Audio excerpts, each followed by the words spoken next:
তিনি দুবারের সাংসদ, একবারের বিধায়ক, সিপিআইএম এর এই মুহূর্তের রাজ্য সম্পাদক এবং মুর্শিদাবাদ লোকসভা কেন্দ্রে সিপিআইএম মনোনীত প্রার্থী মোহাম্মদ সেলিম আজকের আমাদের প্রার্থীতে আমাদের গেস্ট।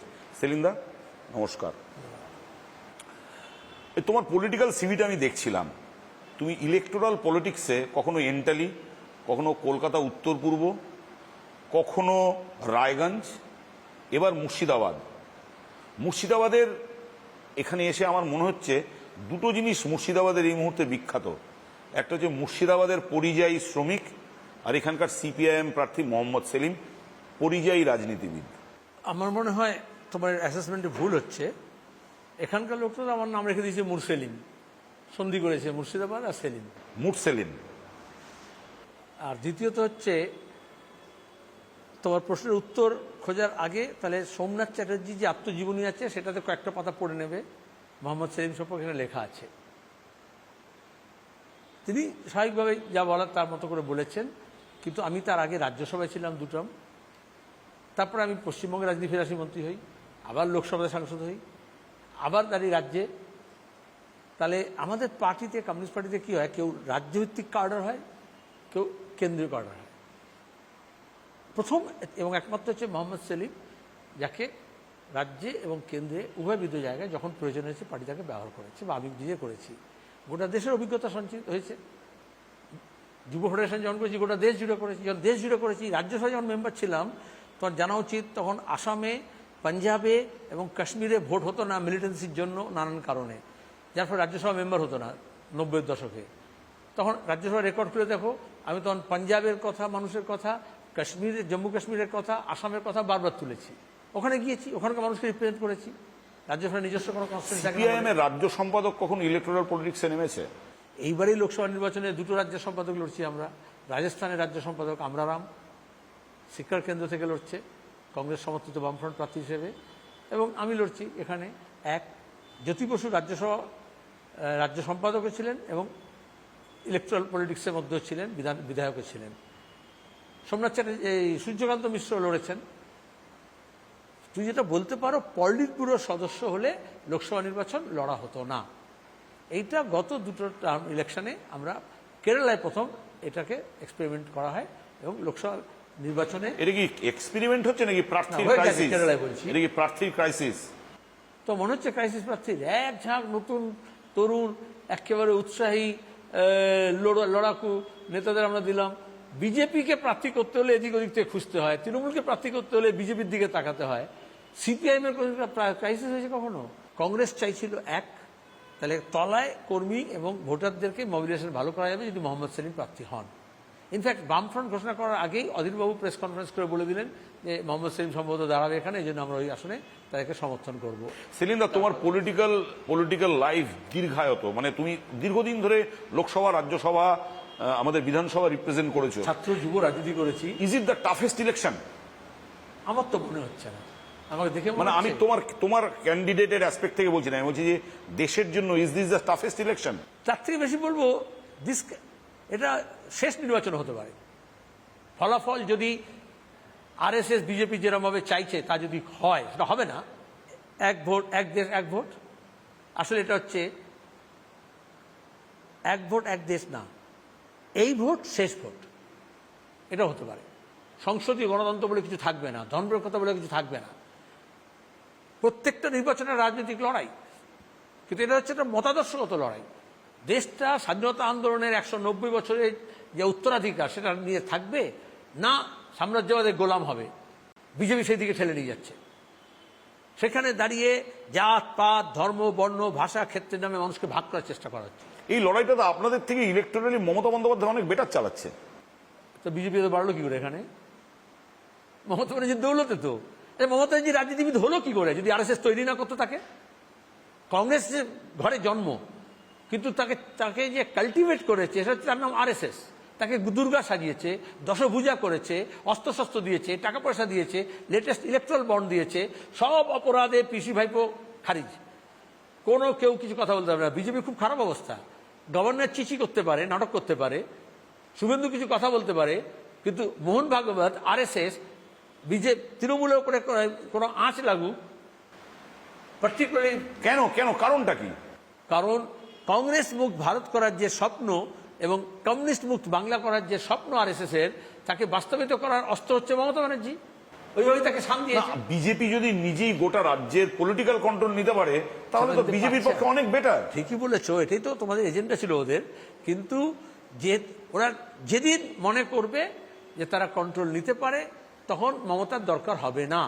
এদেশে অন্যান্য রাজ্যে এরকম তো হয়েছে, মধ্যপ্রদেশে, গুজরাটে, উত্তরপ্রদেশে, রাজস্থানে, মহারাষ্ট্রে এখনো সে প্রয়াস চলছে, যেখানে দাঁড়িয়ে বিজেপি আসামে সরাসরি যেখানে আসতে পারে না, এরকম শিকন্ডি ব্যবহার করে, তাকে তারপরে আস্তে আস্তে খেয়ে ফেলে, গিলে নেয়।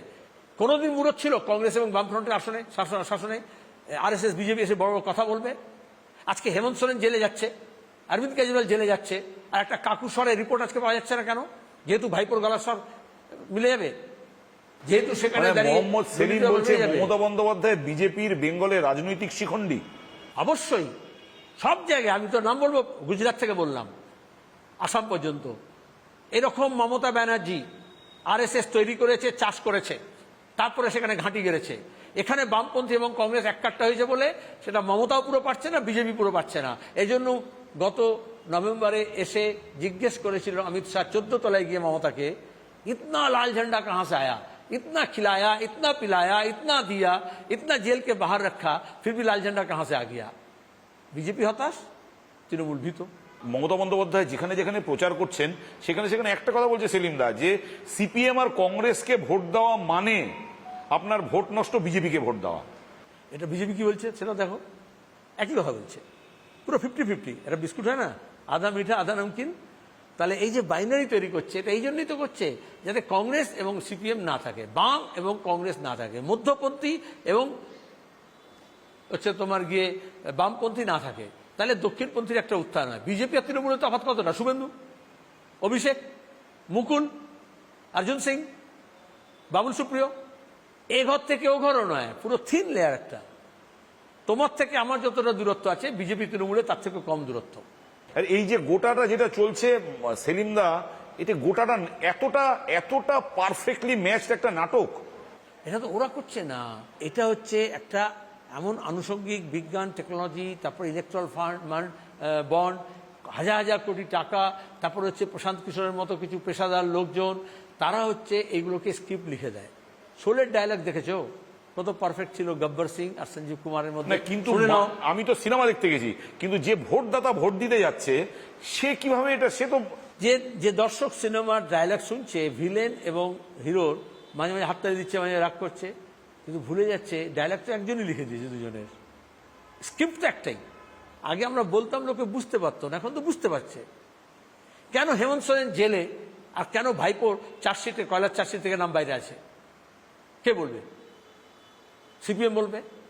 পার্লামেন্টে দাঁড়িয়ে কে বলবে বিজেপি আর তৃণমূলের দিকে আঙুল তাকিয়ে দিয়ে এরা চোর, এরা লুট করেছে? হয় মোদির লুট আর বা দিদির লুট, দুটো বন্ধ করতে হবে। তাহলে যে লুটেরা, একজন কাকের মাংস খায় না, তাহলে একজন লুটের আর একজন লুটেরাকে ধরবে না। আজকে যে বিজেপির এতটা বলবালা পশ্চিমবঙ্গে, কার দৌলতে? এটা তো পরিষ্কার হয়ে গেছে। দিদি ভাই মোদি ভাই, এই যে অ্যাডজাস্টমেন্ট, এই গল্পটা তোমরা দীর্ঘ কয়েক বছর ধরে বলে যাচ্ছ, কিন্তু তারপরেও আমরা দেখছি যে এই যে ন্যারেটিভটা লেফট তৈরি করছে, এই ন্যারেটিভটার গ্রহণযোগ্যতা কিন্তু লাস্ট ভোট অব্দি সেলিন্দা ছিল না। আচ্ছা, তখন ইলেকট্রাল বন্ডটা বাইরে এসেছিল। 2011 থেকে কর্পোরেট ইন্ডিয়া, দেশি বিদেশি পুঁজি আরএসএস এর হিসেবে তৃণমূলকে টাকা দিয়েছে। সেটা থেকে চ্যানেল কেনা হয়েছে, সেটা থেকে সাংবাদিক কেনা হয়েছে, সম্পাদক কেনা হয়েছে, সেটা দিয়ে এক্সপার্টস ওপিনিয়ন কেনা হয়েছে, বুদ্ধিজীবী ভাড়া নেওয়া হয়েছে। তারা কোথায় এখন? আজকে দাঁড়িয়ে তো ইলেকট্রাল বন্ডে যখন দেখছো কর্পোরেট ইন্ডিয়া যে টাকা ঢেলেছে, সবচেয়ে বেশি বিজেপিকে দিয়েছে, তারপর তৃণমূলকে দিয়েছে। কেন দিয়েছে? তাহলে যারা ওষুধের দাম বাড়িয়ে ভেজাল ওষুধ দিয়ে মুনাফা করছে, সে কেন বিজেপি আর তৃণমূলকে দিচ্ছে? যে সঞ্জীব গোয়েঙ্কা বিদ্যুতের দাম বাড়াচ্ছে, অথচ সবচেয়ে বেশি টাকা দিচ্ছে। এই ডিয়ার লটারি, তার মালিক সবচেয়ে বেশি টাকা বিজেপিকে দিচ্ছে আর তৃণমূলকে দিচ্ছে। আর লোকে তো পাড়ায় পাড়ায় দেখবে ডিয়ার লটারি বেচারা নিয়ে সারাদিন বিক্রি করছে বা খাটছে, পুরস্কার আশায় বসে আছে, আর তৃণমূলের নেতারা সেই পুরস্কার নিয়ে হজম করে। এই বাইনারির গল্পটা কি এবার লেফট কংগ্রেস ভাঙতে পারবে? কেন মানে এই বাইনারি ভেঙেছে পঞ্চায়েত নির্বাচনে, এই মুর্শিদাবাদে ভেঙেছে, সেখানে দাঁড়িয়ে বর্ধমানে ভেঙেছে, কৃষ্ণনগরে ভেঙেছে, হুগলিতে ভেঙেছে, এখন অন্যান্য রাজ্যের অন্যান্য অংশ তাই হচ্ছে। এত ফুলিয়ে ফাঁপিয়ে বিজেপি তৈরি করা হয়েছিল। পঞ্চায়েত নির্বাচনে লুটেরাদের বিরুদ্ধে কারা দাঁড়িয়েছে?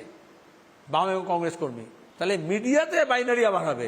তোমার টেলিভিশন চ্যানেলে অর্ধেকটা চ্যানেলের স্প্লিট উইন্ডো করে রাত দিন ধরে শুভেন্দু দিলীপ ঘোষ দেখানো হবে, আর এদিকে মমতা অভিষেক দেখানো হবে। কিন্তু পাড়ায় মহল্লায় বেরিয়ে দেখো, এই মুর্শিদাবাদে দেখো, এখানে তো এমএলএ তৃণমূলের, বিজেপির। এখন লোকে বলছে, কারণ এখন যা দেখা যাচ্ছে, তখন পর্দার আড়ালে ছিল, আবি সব কুছ দিখতা হ্যায়। আচ্ছা সেলিম, এবার একটা অন্য প্রসঙ্গে আসি। আপনি যে বেরোচ্ছেন, প্রচার টোচার করছেন, সব জায়গায় দেখি তৃণমূলের গর্জন পোস্টার, গর্জন কি আপনি শুনতে পাচ্ছেন? এখানে তো তৃণমূলের দেওয়াল লেখাও দেখতে পাচ্ছি না। তুমি ঘুরে একটু দেখো, ওসব গর্জন ফর্জন সব কালীঘাটে, বাকি জায়গায় বর্জন হচ্ছে। বেশ কয়েকটা জায়গায় আছে তৃণমূলের প্রার্থী গেলে, তৃণমূলের নেতারা গেলে তৃণমূলের কর্মীরা বিক্ষোভ দেখাবে, এই জন্য বেরোচ্ছে না, ঘরে ঢুকে আছে। মানে গর্জন বর্জনে কনভার্ট হয়ে গেছে। অবশ্যই, তারপরে নিরঞ্জন হবে। গর্জন বর্জন নিরঞ্জন, মানে তৃণমূলের তিনটে দফা, তিনটে অবস্থা এখন দ্বিতীয় দফায় এসছে। এবারের ভোটে আপনারা আবার কি বিগ ব্রাদার অ্যাটিটিউড দেখিয়ে এই জোটটা করতে পারলেন না? আমরা তো চেষ্টা করলাম, অনেকে আমাদের উপর রেগে গেল যে এত তেলাচ্ছ কেন। আমরা কতদিন পরে প্রার্থী তালিকা বার করলাম, আমরা বেশ কয়েকটা আসন রেখে দিলাম। কংগ্রেস আগে আপত্তি ছিল, সে আপত্তি আমরা বললাম যে না। বামপন্থী দলগুলোর মধ্যে কারো কারো একটু রিজার্ভেশন ছিল, আমরা বললাম যে না, আমরা বিজেপি তৃণমূল বিরোধী সব শক্তিকে এককাট্টা করব। কিন্তু গত বিধানসভা নির্বাচনে আসন সমঝোতা হয়েছিল, পঞ্চায়েত নির্বাচনে সর্বত্র হয়নি, কয়েকটা জায়গায় স্থানীয়ভাবে হয়েছিল, ভালো হয়েছিল সেটা। কিন্তু তারপরে যেটা হয়, লোকসভা নির্বাচনের আগে সবাই larger than life image media তৈরি করে দেয়। এ ব্যাপারে আমরা আমাদের কর্মীদেরও বলি, এই ছাত্র জীবন নতুন যারা নেতারা উঠছে তাদেরকে বলি যে মিডিয়ার সবসময় কাজ হচ্ছে larger than life cut out বাড়ি দেওয়া। আর তারপর তোমাকে এমন একটা বড় জামা বানিয়ে দেবে যে তোমাকে রোজ জিমে গিয়ে তোমার চেহারাটা বানাতে হবে যাতে ওই জামায় ফিট করো, কিন্তু এটা হয় না। মানে নওশাদ সিদ্দিকী নিজেকে বড় রাজনৈতিক ব্যক্তিত্ব ভাবা শুরু করলো। নওশাদ সিদ্দিকী বলেছি, আমি তো আমাদের ছাত্র যুবদেরও বলেছি। কিন্তু নওশাদ সিদ্দিকীরা কিন্তু এই জোট না হওয়ার জন্য যদি অধীর চৌধুরীকে 70% দায়ী করে, মোহাম্মদ সেলিমকে 30% দায়ী করছে। আমি একদম স্পষ্ট বলছি, এখানে কংগ্রেস বা অধীর চৌধুরী কোনো রোল ছিল না।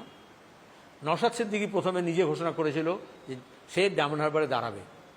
আমরা কোনো আলোচনা তখন আরো সমঝোতা হয়নি, বামফ্রন্ট এবং কংগ্রেসের মধ্যে হয়নি।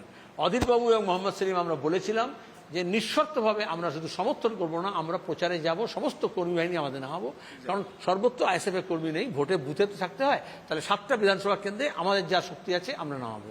কিন্তু সিদ্ধান্ত কে? অধীরবাবু না মোহাম্মদ সেলিম? কে সিদ্ধান্ত নিল যে নওশাদ সিদ্দিকী দাঁড়াবে না ডায়মন্ড হারবারে? তুই কার দোষ কার বাচ্চা পাচ্ছ? আমরা আইএসএফ এর জন্য 4টি আসন রেখে দিয়েছিলাম, মূলত দক্ষিণ চব্বিশ পরগনা, উত্তর চব্বিশ পরগনা, হাওড়া, হুগলি। ওরা বললো আমরা উত্তরবঙ্গে সর্বত্র দেব, আমরা বললাম ওটা করো না। তাছাড়া 42টা আসন এই প্রথম আমরা ভাগ করছি, বামফ্রন্ট 42টা আসন তো লড়েছে চিরকাল, তাহলে সেখানে দাঁড়িয়ে সবার তো একটা দেওয়া নেওয়ার ব্যাপার আছে।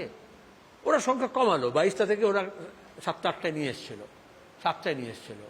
তো এখন যদি তার স্টকহোম সিনড্রোম হয়, যার দ্বারা সে আক্রান্ত, যার দ্বারা সে লাঞ্ছিত, যার দ্বারা সে মিথ্যা মামলায় জর্জরিত, এখন তার প্রতি যদি ভালোবাসা বেড়ে যায়, সেটা তো তার ব্যাপার, এটা আমাদের ব্যাপার নয়। ইন্টারেস্টিং, মোহাম্মদ সেলিম বলছেন যে নওশাদ সিদ্দিকী এই মুহূর্তে দাঁড়িয়ে তৃণমূল কংগ্রেসের প্রতি একটু বেশি ভালোবাসা দেখাচ্ছে। আচ্ছা, তুমি বলেছো তোমার প্রশ্নে যে 70% অধীরবাবুকে দোষ করছে আর 30% বামফ্রন্টকে বলছে, তাহলে সেখানে বিজেপি বিরোধী তৃণমূল রাজনীতি কি হলো? বিজেপি বিরোধী এবং তৃণমূল বিরোধী রাজনীতি কি হলো? এই জন্য তো জোট হয়নি। কংগ্রেসের সঙ্গে কেন জোট হলো, কেন আইএসএফের সঙ্গে হলো না? পরিষ্কার কথা, আইএসএফের সমর্থকদের বুঝতে হবে, ইলেকট্রাল বন্ডের টাকা অনেকের তাবুতে ঢুকছে, শুধু মিডিয়া হাউসে না, পরিষ্কার বলছি। ইন্টারেস্টিং। আরেকটা ইন্টারেস্টিং পার্টে আসি সেলিম দা, আপনার সঙ্গে কথা বলতে বলতে, যে এবার কি বামফ্রন্ট ব্যাপারটা আমরা যেটা ছোট বয়স থেকে দেখেছি, বামফ্রন্ট মানে একটা ইউনিটির নাম, ইউনিটি অ্যান্ড বামফ্রন্ট ইজ সিনোনিমাস। এবার দেখি ফরওয়ার্ড ব্লক কেমন আলাদা আলাদা কথা বলছে, মোহাম্মদ সেলিম সিপিএম আলাদা আলাদা কথা বলছে, বামফ্রন্ট কনসেপ্টটা কি নষ্ট হয়ে যাচ্ছে? আচ্ছা, বামফ্রন্ট কনসেপ্ট মানে কি? আলাদা পার্টি তো নাকি একটা পার্টি? না, কিন্তু ঐক্যবদ্ধ সিদ্ধান্ত সেলিম দা। আরে আলাদা পার্টি আছে, তারা নিয়ে একটা ফ্রন্ট করেছে। আজকে পুরুলিয়ার প্রার্থী নিয়ে শুনে নাও আমার কথা সংক্রান্ত তুমি বলতে দাও। আচ্ছা, এর আগে কখনো বামফ্রন্টের মধ্যে নানান সুরে কথা আসেনি? হয়েছে। তারপরে এই এবিলিটি আছে বামফ্রন্টের নেতৃত্বের মধ্যে, তারপর সবাইকে নিয়ে আমরা একসঙ্গে চলি। আসন সমঝোতার ক্ষেত্রে কেন বেসুরো কথা? কারণ আমরা বলেছিলাম, এক, যেহেতু কংগ্রেস এবং আইএসএফ এর সঙ্গে কথাবার্তা হচ্ছে, সিপিআইএম তার আসনগুলো ছাড়বে এবং বামফ্রন্টের অন্য শরিকরাও একটা করে আসন ছাড়ুক। ছাড়তে অনেকেরই দুঃখ লাগে, সেই বেদনার কথা কেউ কেউ ব্যক্ত করতে পারেন, কিন্তু আলটিমেটলি তো সবাই একটা করে আসন ছাড়লেন। তার সিদ্ধান্ত কি হলো? বরঞ্চ দেখো তুমি, বিজেপি তৃণমূল প্রতিদিন মারামারি হচ্ছে, রক্তারক্তি হচ্ছে, খুনোখুনি হচ্ছে, বামফ্রন্টের শরিকদের মধ্যে তা হচ্ছে না, তোমার দুঃখ থাকতে পারে। আর এত স্মুথলি আসন সমঝোতা হলো, কিন্তু যে কাউ তোমাকে যদি কালকে তোমার ঘড়িটা একটু দিয়ে দাও, তুমি একটু ম্যাচিওর হয়েছো, তুমি না, দেবে কিন্তু না? পুরুলিয়া, আমি জানতে চাই যে পুরুলিয়ার আসনটা কি কোনো একটা জায়গায় তো নরেন চ্যাটার্জি এই কথা বলে যাচ্ছে, মোহাম্মদ সেলিম এক কথা বলছে, এটা কিন্তু বামফ্রন্ট। একটা তো কালকে ফোনে কথা হয়েছে আমার, বামফ্রন্ট আমরা একসঙ্গে আছি। পুরুলিয়া আমরা কংগ্রেসকে সমর্থন করেছি।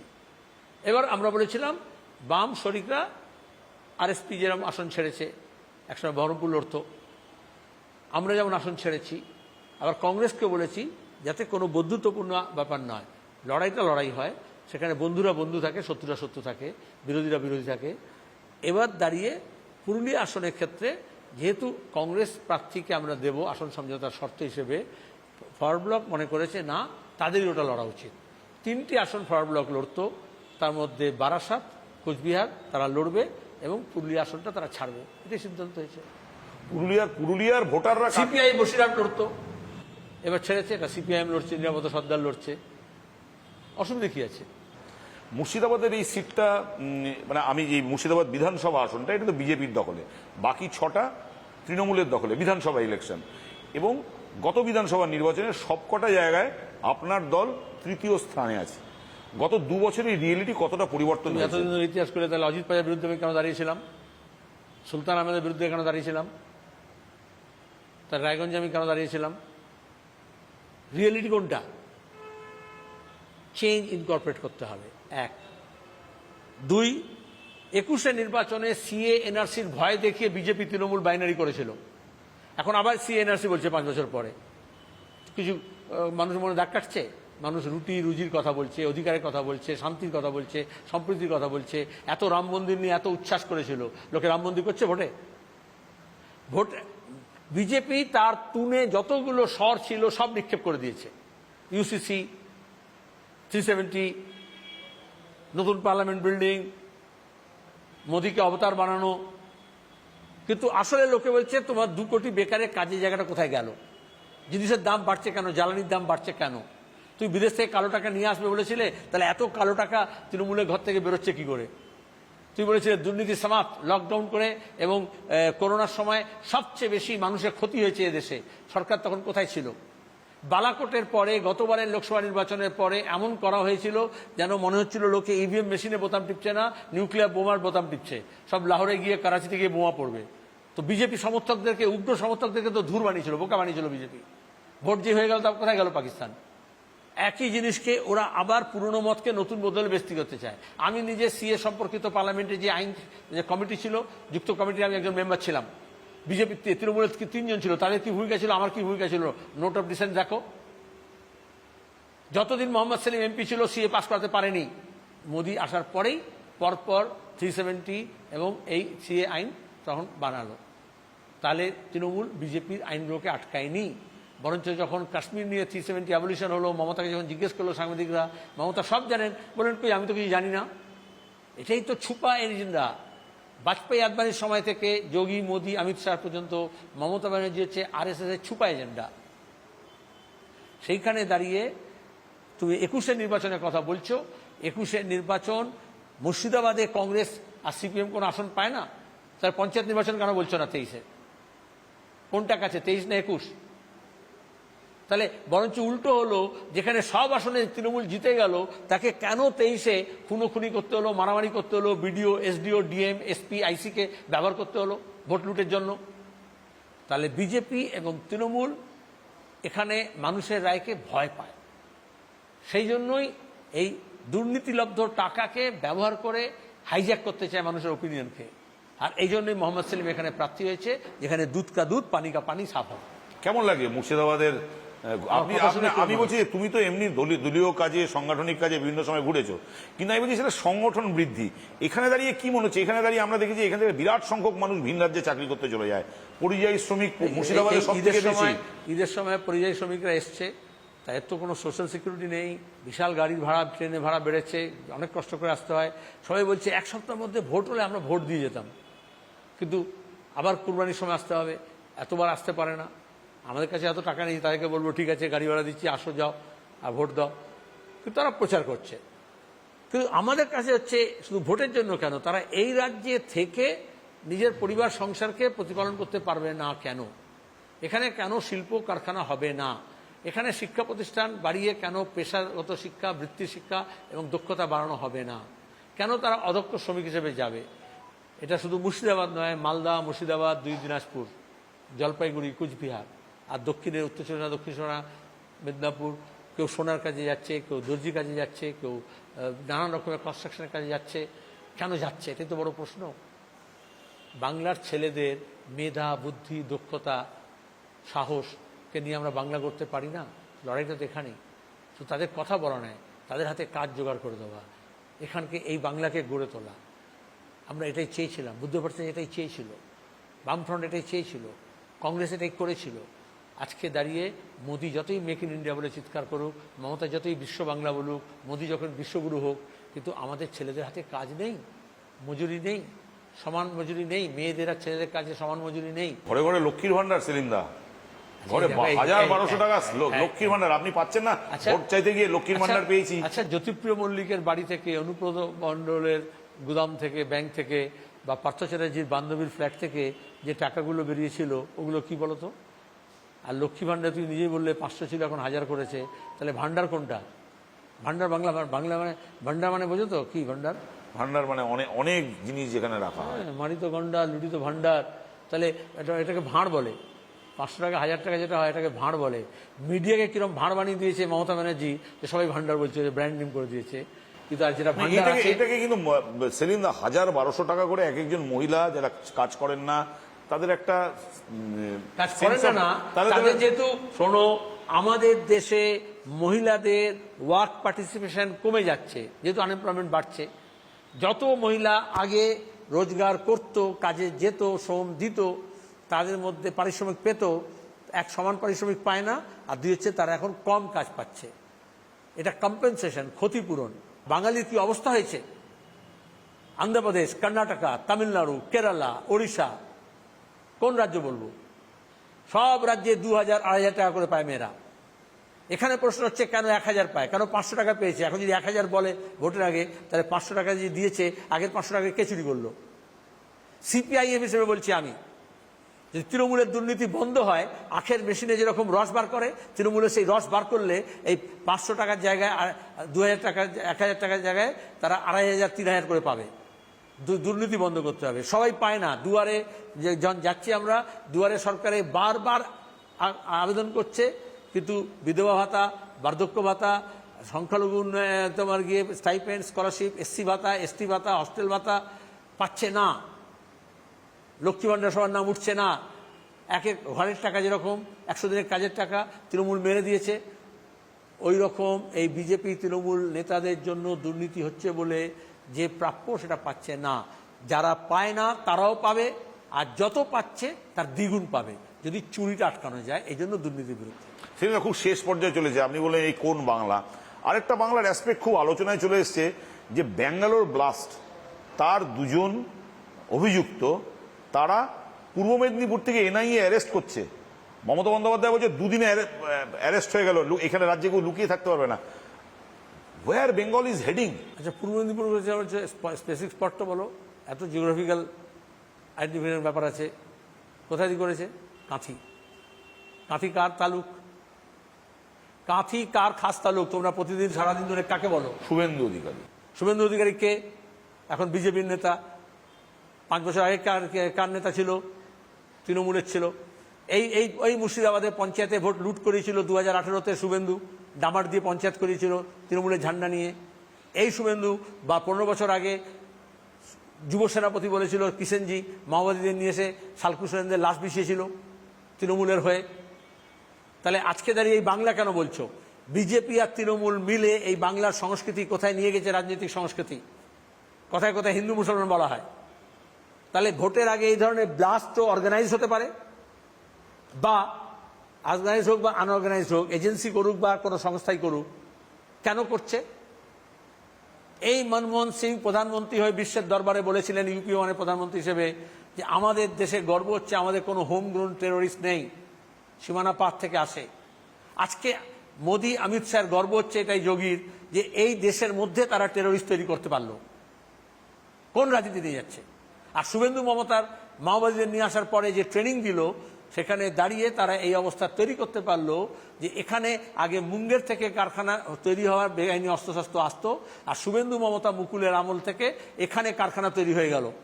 বকটুইয়ের পরে মমতা ব্যানার্জি বললেন সব বেআইনি কারখানাকে লোপাট করে দিতে হবে। কটা কারখানা লোপাট হলো?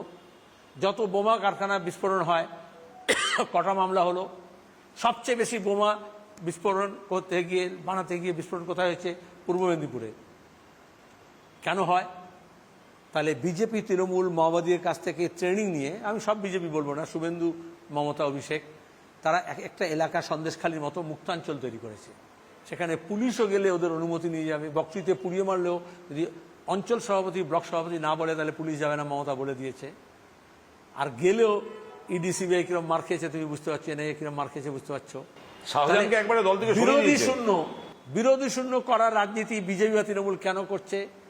সেখানে সে যা কিছু করতে পারে, স্মাগলিং করতে পারে, গাঁজা চাষ করতে পারে, সে হেরোইন বানাতে পারে, সে লুট করতে পারে, সে নারী নির্যাতন করতে পারে, কিন্তু তোমরা কেউ যাবে না, ওটা আমাদের ঘরের ব্যাপার। এই সন্ত্রাসকে ভাঙতে হলে এই দুর্নীতি এবং দুষ্কৃতি চক্রকে ভাঙতে হবে। যখন আমরা বললাম চোর গ্রাম জাগাও চোর তাড়াও, আমি বললাম চোর ধরো জেল ভরো, বিজেপি তখন কি করছে? হিন্দু মুসলমান। আরে তোমাকে লড়তে হবে দুষ্কৃতির বিরুদ্ধে, দুর্নীতির বিরুদ্ধে। সে বিজেপি ঝান্ডা নিয়ে হোক, তৃণমূলের ঝান্ডা নিয়ে হোক, কি আমার ঝান্ডা নিয়ে হোক। কেন তুমি তাকে ধর্মের নামে বলছো? কেন তুমি শাহজাহানের সময় কেন তুমি রোহিঙ্গা বললে? কেন বাংলাদেশি বললে? কেন তুমি বলতে পারলে না যে তৃণমূলের মস্তান, তৃণমূলের গুন্ডা? কারণ ওটা বললে শুভেন্দুর আকাশে থুতু বললে নিজের গায়ে পড়বে, কারণ ওই শাহজাহান শুভেন্দুর জিম্মায় তৈরি হয়েছে। পরিষ্কার কথা পরিষ্কার করে বলতে হবে। লড়াইটা দুর্নীতিবাজ এবং দুষ্কৃতির বিরুদ্ধে। আর সাম্প্রদায়িকতা যেটা করে আরো দুষ্কৃতি তৈরি করে, আরো দুর্নীতিকে বাড়ায়। আমরা কথা বললাম মোহাম্মদ সেলিমের সঙ্গে, মুর্শিদাবাদের বামফ্রন্ট মনোনীত সিপিআইএম প্রার্থী। সেলিমদার খুব সোজাসাপটা বক্তব্য যে এবারের ভোটে লড়াইটা বাম কংগ্রেস প্রার্থীদের সঙ্গে তৃণমূল এবং বিজেপি, তিনি তৃণমূল এবং বিজেপিকে এক ব্র্যাকেটের মধ্যেই রাখছেন এবং খুব কনভিকশন, খুব তার সপক্ষে একাধিক যুক্তি সেলিমদা দিচ্ছেন। এবং সেলিমদার আরও বক্তব্য যে আগের ভোটগুলোতে যে বাইনারি রাজ্যের ভোটাররা দেখেছেন বা ফলাফলে যে বাইনারি সিট তৃণমূল এবং বিজেপি উঠে এসছে, এবারের লড়াইটা সে পথে যাবে না। এবারের লড়াইয়ে বাম কংগ্রেস প্রার্থীরাও লড়াইয়ে যথেষ্টভাবে আছে এবং ওই দুই শক্তির পাশাপাশি তৃতীয় শক্তি হিসেবে তারাও যথেষ্ট সাফল্য অর্জন করবেন বলে মোহাম্মদ সেলিম মনে করছেন। সেলিমদা, আপনাকে আমাদের সঙ্গে সময় দেওয়ার জন্য অসংখ্য ধন্যবাদ। আপনাদেরও অসংখ্য ধন্যবাদ এনকে টিভি দেখার জন্য।